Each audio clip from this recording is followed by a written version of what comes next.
Development centre आपण सुरू करत आहोत। ते माझ्या सर्व सुपरवायझर्स, अंगणवाडी सेविका, जिल्हा परिषदेचे, त्याचबरोबर महिला व बालविकास विभागाचे उपस्थित असणारे सर्व सन्माननीय अधिकारी, जमलेले सर्वच माझे बंधू आणि भगिनींनो, आपल्या सगळ्यांसाठीच आजचा हा दिवस अतिशय आनंदाचा दिवस आहे की आपल्या देशामध्ये आज GIZ आणि JPIHO यांच्या सहकार्याने आणि भारत सरकार यांच्या संयुक्त विद्यमानाने देशामध्ये फक्त 10 अशा या आपल्या स्किल डेव्हलपमेंट सेंटर हे सुरू केले जात आहेत आणि त्या 10 सेंटर्स पैकी एक सेंटर आज आपल्या गडचिरोली जिल्ह्यामध्ये सुरू होत असल्याचा एक आनंद निश्चितपणाने आम्हाला सगळ्यांनाच आहे।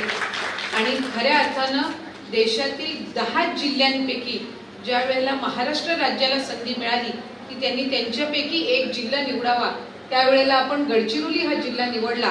कारण खऱ्या अर्थानं या लॅबचं, या स्किल डेव्हलपमेंट सेंटरचं जे उद्दिष्ट आहे ते उद्दिष्ट साध्य करण्याच्या दृष्टिकोनातून गडचिरोली जिल्हा हा निश्चितपणाने उल्लेखनीय ठरू शकतो। कारण इथे साधारणपणे आपण बघितलं तर दुर्गम भाग मोठ्या प्रमाणामध्ये आहे, त्याचबरोबर पोषण असेल किंवा गरोदर माता असतील, अतिशय तसं पाहायला गेलं तर हालाकीचं जीवन सुद्धा इथला साधारणपणे जो घटक आहे तो जगत असतो।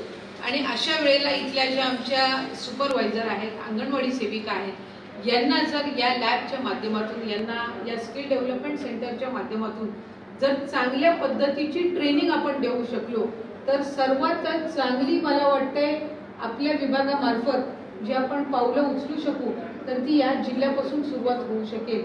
आणि कुठलाही ज्या वेळेला आपण एखादा नवीन उपक्रम सुरू करत असतो तो जर आपण अवघड क्षेत्रापासून सुरू केला आणि तिथं जर आपण चांगल्या पद्धतीचं काम करू शकलो तर ते आपण इतर जिल्ह्यापर्यंत सुद्धा पोहोचवू शकतो।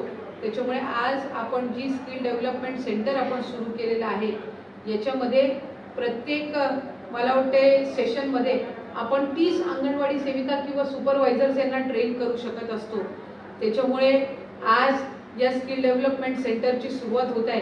या विभागाची मंत्री म्हणून किंवा विभागाचे सगळे आम्ही प्रतिनिधी म्हणून आम्हाला निश्चितपणाने आनंद आहे की आज गडचिरोलीमधील सुपरवायझर्स आणि माझ्या अंगणवाडी सेविकांना आपण चांगल्या पद्धतीची ट्रेनिंग या निमित्ताने देऊ शकणार आहोत। आणि खऱ्या अर्थानं तुमच्या रोजच्या जीवनामध्ये आपण साधारणपणे 3-4 तास अंगणवाडीमध्ये काम करत असता, त्या कालावधीमध्ये 3-4 तासात सुद्धा प्रभावी आपण काम कशा पद्धतीनं करू शकू या सगळ्या बाबतीतली ट्रेनिंग आपल्याला दिली जाणार आहे।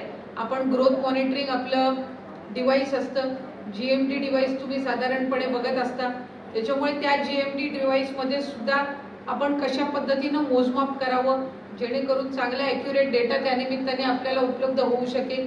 त्याचबरोबर आपल्याकडे गरोदर माता येत असतात आणि खऱ्या अर्थानं अगदी ती महिला गरोदर झाल्यापासून तिच्या घरातल्या कुटुंबानंतर पहिली ही बातमी कोणापर्यंत पोहोचत असेल तर ती माझ्या अंगणवाडी सेविकेपर्यंत पोहोचते। बऱ्याचशा वेळेला तर अंगणवाडी सेविकेला कुटुंबाच्या सुद्धा आधी माहिती असतं की ही आता महिला, हिचा पहिला महिना म्हणजे आता ही गरोदर झालेली आहे आणि दुसऱ्या महिन्यापासून आपल्याला तिला पोषण द्यायचंय।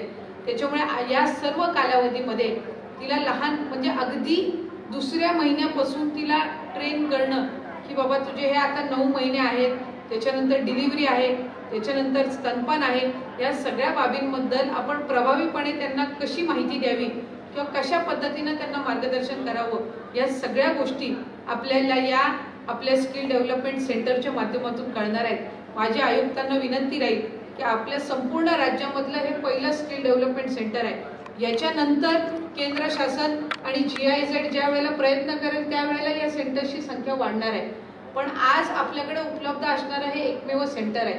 त्याच्यामुळे माझी आपल्याला विनंतीपूर्वक सूचना राहील की आपण याच्यामध्ये अधिकाधिक राज्यातील सुपरवायझर्सना ट्रेन करा। म्हणजे काय होईल की त्या सुपरवायझर्स अंडर ज्या अंगणवाडी सेविका असतील त्यांना ते तिथं जाऊन ट्रेन करू शकतील। म्हणजे आपल्याकडं भौगोलिकरित्या उपलब्ध असणारं हे एक स्किल डेव्हलपमेंट सेंटर आहे। इथं जर आपण सुपरवायझर्सच फक्त टार्गेट केल्या तर साधारणपणे आपण 15-20 जिल्ह्यांमधल्या सुपरवायझर्सना आपण कालांतराने म्हणजे प्लॅन करून आपण त्यांना ट्रेन करू शकू। आणि त्या सुपरवायझर्सला आपण ट्रेन अशा पद्धतीने करा की ते तिकडे जाऊन त्यांच्या अंगणवाडी सेविकांना आणि मदतनीस यांना ट्रेन करू शकतील। आता साधारणपणे ज्या अंगणवाडी सेविका अनेक वर्षांपासून काम करत आहेत त्या अनुभवी आहेतच, पण आता ज्या आपण नव्याने मदतनीस ज्या 18,500 नियुक्त केलेल्या आहेत यांच्यापैकी 90% ग्रॅज्युएट आहेत किंवा काही पोस्ट ग्रॅज्युएट सुद्धा आहेत। तर ज्या वेळेला अशा पद्धतीची आपण स्किल डेव्हलपमेंट सेंटर ओपन करतो आणि त्यांना ट्रेनिंग देतो, तर ज्या अंगणवाडी सेविका अनुभवी आहेत, गेल्या अनेक वर्षापासून आहेत, त्यांना त्यांच्या कामातून आलेला अनुभव आहे।